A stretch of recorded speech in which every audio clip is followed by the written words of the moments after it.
September 1943, 6,000 FT over the Huan Gulf. A lone P-38 Lightning banks hard into a Thunderhead, while 6 Japanese Zeros close from behind.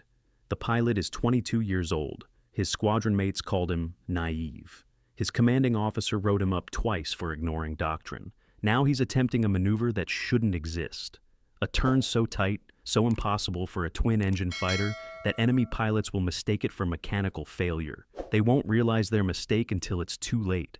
If you find these stories of courage and strategy inspiring, please take a moment to like this video, subscribe to our channel, and share your thoughts in the comments below. Your support helps us keep these historical legacies alive.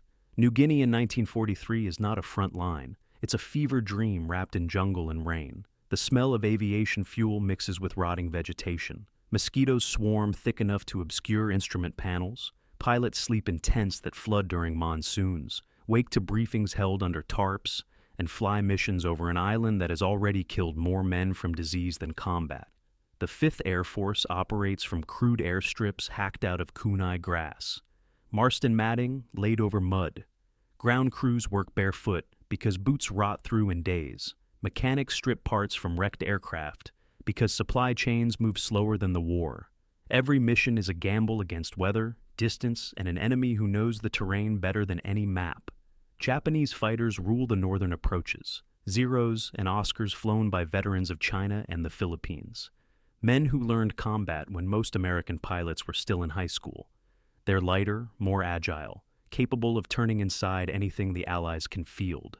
American doctrine is clear. Never dogfight a Zero. Use speed and altitude, boom and zoom, dive, fire, climb away, repeat. It's sound advice, logical, built on physics and survival statistics. And for most pilots, it works. But doctrine assumes every aircraft behaves as designed. It assumes pilots follow the manual. It doesn't account for farm boys who grew up coaxing more out of machinery than engineers ever intended. The P-38 Lightning is a paradox. Twin engine, twin boom, heavy and fast. It can outrun almost anything at altitude and deliver devastating firepower from its nose-mounted guns. But it's not a dogfighter. The manual says so. Training officers say so. Combat veterans say so. It turns like a freight train, bleeds energy in hard banks. And if you try to muscle it into a tight turn at low speed, it'll snap into a spin that kills you before you can recover. So, the doctrine is simple. Stay fast, stay high, use your range and your guns. Don't try to turn with the enemy. It's good advice. Almost everyone follows it. Almost. If this history matters to you, tap like and subscribe. His name was Richard Ira Bong, born December 24th, 1920 in Superior, Wisconsin, third of 9 children. His father was a Swedish immigrant who worked the land and fixed farm equipment with wire and intuition. His mother taught school. The family lived on a stretch of flat country where winter came early and left late, where machinery either worked or you made it work because no one was coming to help. Bong grew up elbow-deep in tractor engines. He learned early that manuals were guidelines, not gospels. A machine had tendencies, not limitations. You learned its moods, its balance points, the edge where performance lived just before failure. He flew his first airplane at 18, a friend's light trainer, and felt immediately that the same logic applied. Weight, thrust, pressure, timing. It was just another machine, and every machine could give you more if you understood it deeply enough. He enlisted in May 1941, before the war began for America, but after it was clear where the world was heading. Flight training at places with names like Thunderbird Field and Luke. He was quiet, polite, and average in most respects. Instructors noted good reflexes and adequate gunnery. Nothing exceptional, no red flags. He graduated and received his wings in January 1942, 1 month after Pearl Harbor. Then the trouble started, not from defiance or arrogance, from curiosity. He flew low over a friend's house in California and got written up. He barrel rolled over the Golden Gate Bridge and earned a reprimand. His superiors labeled him reckless. He didn't see it that way. He was testing limits, learning what the aircraft would tolerate and where the margin really was. Every stunt taught him something the manual didn't mention: how the P-38 felt on the edge of a stall, how much rudder it took to snap the nose around, how the props torqued differently depending on throttle and angle. It wasn't showboating, it was research. But the Army Air Forces didn't see it that way. They sent him to the Pacific in September 1942, assigned to the 49th Fighter Group, New Guinea, the place where young pilots went to learn or die. His squadron mates were older, harder veteran pilots who'd survived the Philippines retreat and Java. They viewed Bong with polite skepticism. A kid from Wisconsin who'd buzzed bridges and hadn't seen combat. They called him farm boy sometimes to his face. It wasn't cruel, just descriptive. He didn't talk much, didn't gamble or drink heavily. Spent his downtime writing letters home or walking the airstrip perimeter, watching mechanics work. He was likable, but no one expected much. His first kills came in December 1942. 2 zeros during a bomber escort mission. Clean by the book engagements, boom and zoom. The squadron congratulated him. Standard work. Then in January, during a low-level sweep, something shifted. A zero got on his tail during a strafing run. Bong should have used power, extended, escaped. Instead, he pulled into a climbing turn. Tighter than the manual recommended, tighter than training allowed. The P-38 shuddered, buffeted on the edge of a stall. The zero followed, confident. Then Bong rolled out, snap-turned using rudder and differential throttle, and the zero flashed past his nose. 3 seconds of gunfire, the enemy fighter disintegrated. It was instinct or intuition or farm boy logic applied at 4,000 FT. His wingman reported it as luck. Bong said nothing, but he filed the maneuver away. It had worked. That meant it was repeatable. By mid-1943, the air war over New Guinea had become a mathematics problem no one could solve. American bombers needed fighter escort to survive. Japanese interceptors needed to break through the escorts to kill the bombers. Both sides knew the equation. The side with better fighters, better tactics, or better luck would win. The zero remained the variable that tilted everything. Mitsubishi's A6M was a masterpiece of minimalist design, light, maneuverable, flown by pilots trained in brutal, unforgiving schools. In a turning fight, a zero could outcircle anything America fielded, P-40s, P-39s, even the new P-38s. Physics didn't lie. A lighter aircraft with lower wing loading could turn tighter, period. So American doctrine became rigid. Never dogfight. Use altitude, speed, teamwork, dive on the enemy, fire, climb back to safety, rinse and repeat. It worked mostly, but it meant conceding the vertical fight, conceding slow-speed maneuverability, conceding any scenario where you couldn't dictate terms. It meant flying scared, and it meant that any time bombers got jumped at low altitude, or escorts were separated, or weather forced everyone down into the weeds, American pilots died. Commanders knew it. Intelligence knew it. Everyone knew it. The solution wasn't mystery. Build a lighter fighter or train pilots longer, or overwhelm the enemy with numbers. But lighter fighters were years away. Pilot training took time the war wouldn't give, and numbers didn't help much when 600 could tie up 20 P-38s just by forcing them into defensive turns. Meanwhile, pilots kept dying, not dramatically, just steadily. A fighter lost here, 2 there, parachutes over jungle where rescue never came, empty CS in tents, letters home written by squadron mates. The losses were sustainable statistically. The air forces could replace pilots faster than they fell. But sustainability isn't victory, and the men doing the dying knew the difference. Bong was among them, flying mission after mission through that summer. By August, he had 12 confirmed kills, enough to make ace twice over, enough to earn respect. But respect didn't change doctrine, and doctrine still said the P-38 couldn't dogfight. He didn't argue, didn't write reports or challenge briefings, but he kept testing. On every mission, in every engagement, he pushed a little further into the margins, tighter turns, slower speeds, steeper climbs. He learned that the P-38 had a quirk, a narrow band of speed and power, where it could do things it wasn't supposed to. If you kept the throttles uneven, used rudder aggressively, and rode the edge of stall buffet without crossing it, the big, twin-engine fighter could snap around nearly as fast as a single-engine plane. Not quite as tight as a zero, but close enough that geometry started to matter more than turn radius. He didn't tell anyone. There was nothing to tell yet, just a theory, a feeling. The kind of knowledge you carry in your hands and spine, not your head. He needed proof, and proof required the right circumstances.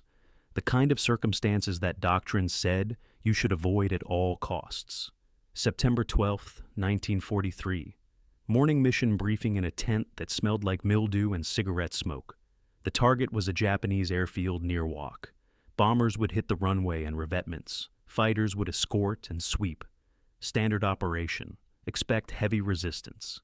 Zeros and Oscars based nearby. Fly smart, fly fast, don't get separated. Bong sat near the back, barely listening. He'd flown this profile 24 times. The variables never change much.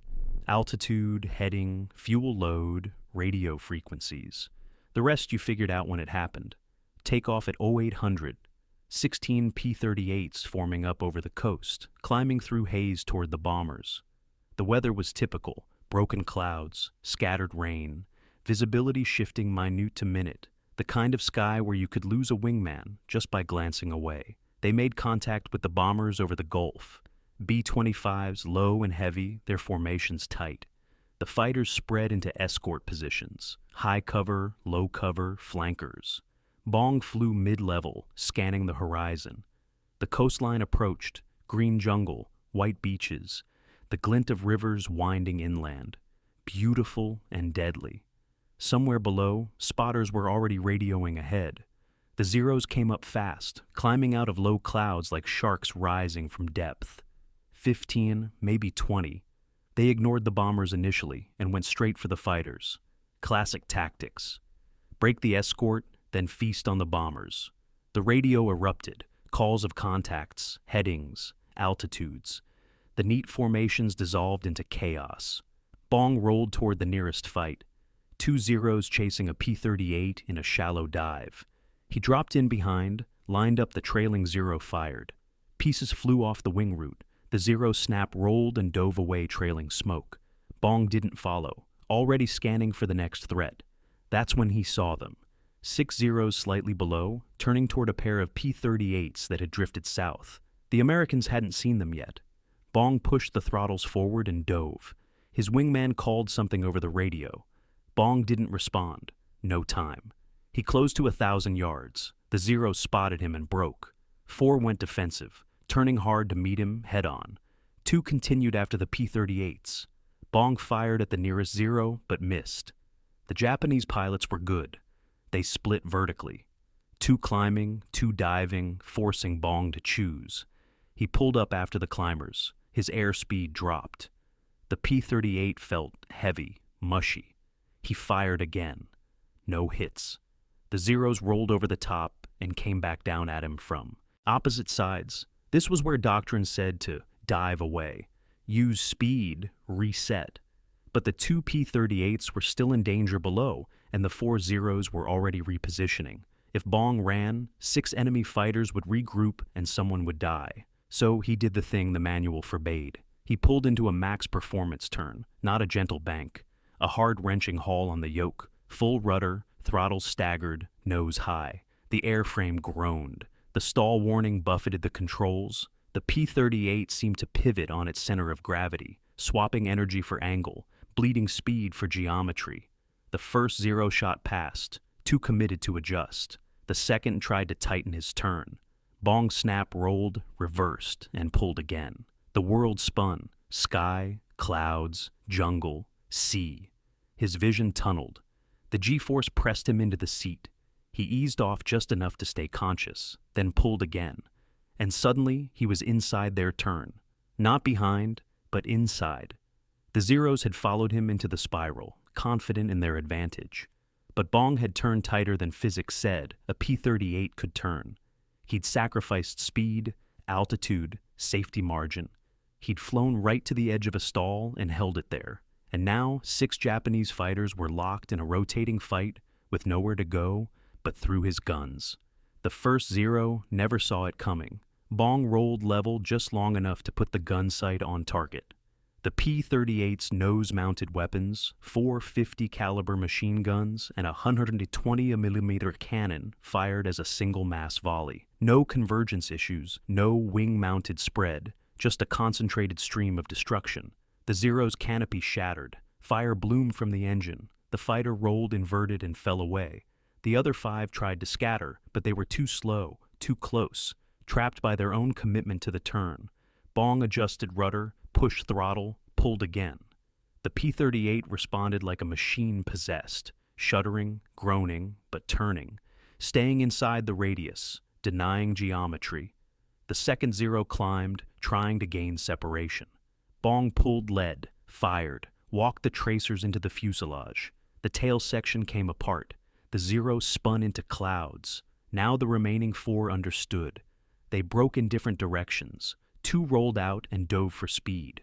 Bong let them go. The other 2 tried to reverse back into him, a desperate countermaneuver, textbook aggression, but Bong had already anticipated. He snap-rolled using differential throttle, left engine high, right engine low, and the P-38 rotated faster than any twin-engine fighter should. He came out nose-on to the third Zero at 300 YD. Both pilots fired. Tracers crossed mid-air. Bong's rounds hit first. The Zero's propeller exploded into shrapnel. The fighter nosed over and dropped. The fourth Zero pilot broke hard left, then right, then rolled into a split S toward the jungle. A good escape. Bong followed, easing the P-38 into the dive. The airspeed built. 300 knots, 350. The controls stiffened. He fired a long burst, more suppression than aimed. The Zero jinked, hit treetops, and cartwheeled into green. 4 down, 2 running. Bong pulled out of the dive at 2,000 FT. His arms ashed. Sweat soaked his flight suit. The engine temps were redlined. The airframe had stress-wrinkled panels, but the P-38 was still flying. He keyed the radio and called clear. His wingman responded, disbelief edging his voice. He'd watched the whole thing. He didn't understand what he'd seen. Neither did the 2 P-38 pilots Bong had saved. They rejoined him on the way back to base, waggling wings in thanks. Bong just nodded, though they couldn't see him. He ran through the fight mentally, cataloging what worked and what almost didn't. The turn had been tighter than before, maybe too tight. He'd felt the airframe flex, felt the edge of departure. A few knots slower and he'd have spun. A little more G and he'd have blacked out. But it had worked. The flight back was uneventful. The bombers had hit their targets. A few more fights had broken out, scattered and inconclusive. By the time the formation crossed back over the Gulf, the sky was empty and the weather was closing in again. They landed in rain, the P-38's aquaplaning on the steel mat. Ground crews rushing out to chalk wheels and inspect damage. Bong's aircraft was battered. Stress cracks in the wing roots. Oil streaking from one engine. Panel fasteners sheared. The crew chief walked around it twice, silent. Then looked up at Bong climbing down from the cockpit. He asked what happened. Bong said he turned hard. The crew chief said, "No kidding," and made a note to pull the wings for inspection. Debriefing was held in the operations tent. Bong reported 4 confirmed kills, maybe 5. The intelligence officer asked for details. Bong described the engagement in flat factual terms. Altitude, heading, sequence of events. He didn't mention the turn, didn't describe the technique, just said he maneuvered and fired. The officer wrote it down. Another successful mission. Another few zeros that wouldn't threaten bombers again. But Bong's wingman told a different story. He described the turning fight, the impossible spiral, the way Bong had outmaneuvered 6 enemy fighters in a plane that wasn't supposed to dogfight. Other pilots listened, skeptical. A P-38 couldn't turn like that. Everyone knew it. The wingman insisted he'd seen it, watched the whole thing. The squadron commander asked Bong directly, "Was it true? Had he really outturned Zeros in a Lightning?" Bong hesitated. Then he said, "Yes." The commander frowned. He asked how. Bong tried to explain. Throttle management, rudder coordination, flying on the edge of stall. The words came out clumsy. It wasn't something you could convey in a briefing tent. It was something you felt through the stick and rudder pedals, learned across hours of testing, refined through instinct. The commander didn't understand. He told Bong to be careful, told him not to get cocky, told him that doctrine existed. For good reasons, and breaking it got pilots killed. Bong said, "Yes, sir," and left the tent. He didn't argue. There was no point. They'd believe him, or they wouldn't. The only proof was survival, and the only test was the next mission. 2 days later, Every P-38 pilot in the squadron wanted to know how Bong had done it, not officially. No formal request went up the chain, but in the tents at night during pre-flight checks, in the mess line, pilots asked. Bong tried to explain. He demonstrated with his hands, miming throttle and stick movements. Some pilots nodded and said they'd try it. Others shook their heads and said it sounded like suicide. Within a week, 3 other pilots reported successfully using the technique in combat. Tighter turns than they had thought possible, defensive maneuvers that broke enemy attacks. One pilot used it to reverse a pursuit and scored a kill. Another used it to evade 2 Zeros and escape. None of them pushed it as far as Bong had, but the principle was proven. The P-38 could dogfight. Not easily, not safely, but possible. Word spread. Other squadrons heard about it. Pilots compared notes. Maintenance crews noticed the increased stress on airframes, the cracked panels, and strained fittings. They reinforced where they could and warned pilots about limits. The technique had a price. Every hard turn aged the aircraft. Every buffet and shutter wore metal. But in exchange, pilots gained an option they hadn't had before. A way to survive when speed and altitude weren't available. A way to fight back. By November, tactical briefings began to change. Not the official doctrine. That stayed the same. But the informal guidance, the advice passed from flight leaders to new pilots. They still said, avoid turning fights when possible. Still said, use speed and altitude. But now they added a caveat. If you have no choice, if you're slow and low, and the enemy is on you, the Lightning can turn harder than you think. Here's how. Bong flew 20 more missions that fall. His kill count climbed. 15, 20, 25. By December, he was the top-scoring American ace in the Pacific. Reporters wrote about him. Newsreels featured him. The farm boy from Wisconsin who shot down Zeros like clay pigeons. The stories didn't mention the technique, didn't explain the turns or the throttle work. They focused on the score, the tally, the simple narrative of American ingenuity beating Japanese aggression. But the pilots knew. The mechanics knew. The men who flew and fought and survived because of what Bong had figured out. They didn't call him Farm Boy anymore. They called him Dick or Major Bong after his promotion.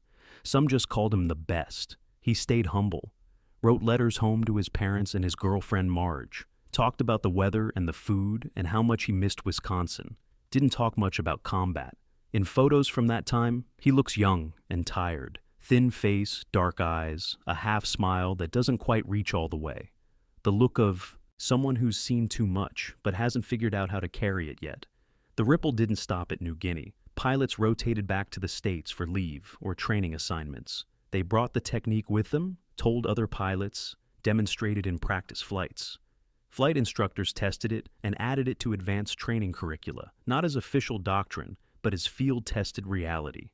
The P-38's reputation began to shift. It was still a boom and zoom fighter, still best used with speed and altitude, but now it had depth, flexibility, a backup option when the mission went sideways.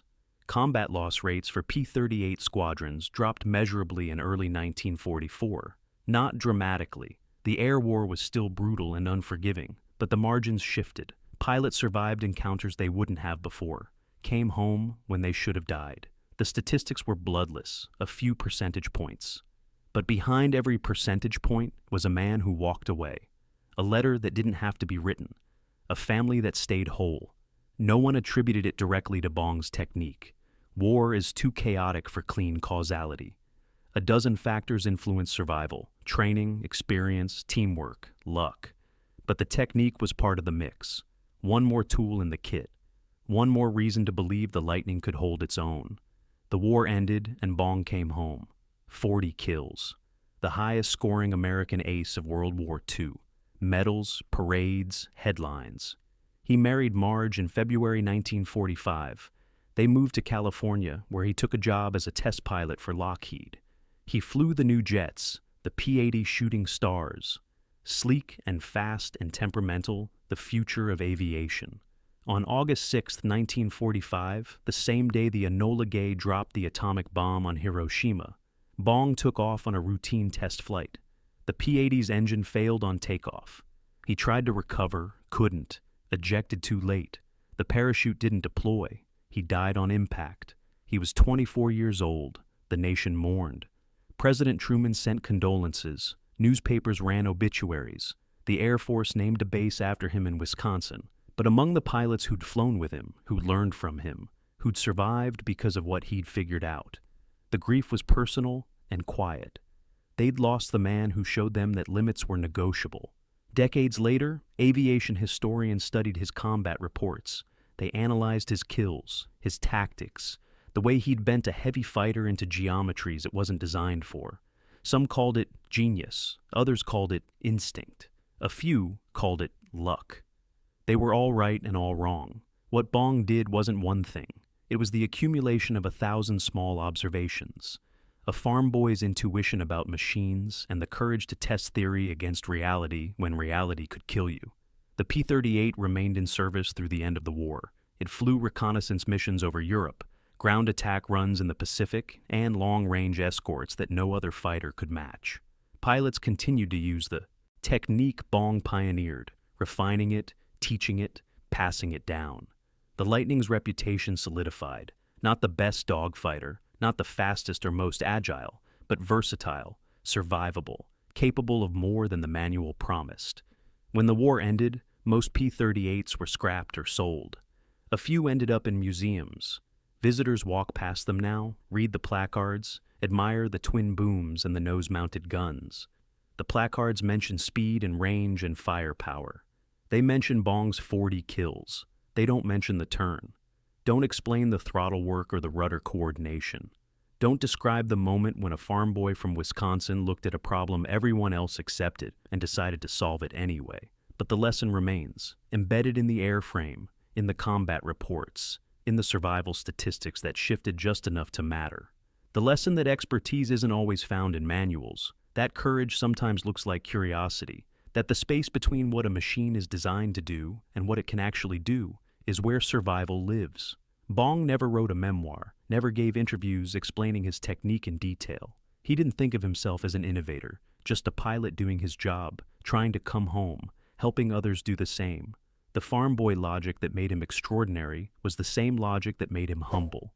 You don't brag about fixing a tractor, you just fix it. His legacy isn't the kills or the medals or the records. It's the knowledge that limits are often softer than we think, that institutions can be wrong, that a young man with grease under his fingernails and an open mind can see what experts miss. That logic and courage together can bend the trajectory of history, one impossible turn at a time. Somewhere over the Pacific, in the space where sea meets sky, the memory of that September morning still hangs. 6 zeros closing in, a P-38 pulling harder than physics should allow, a moment when everything that shouldn't work did. Thank you for watching. If you enjoyed this historical deep dive, please like the video, subscribe to the channel, and tell us in the comments which historical figure we should cover next.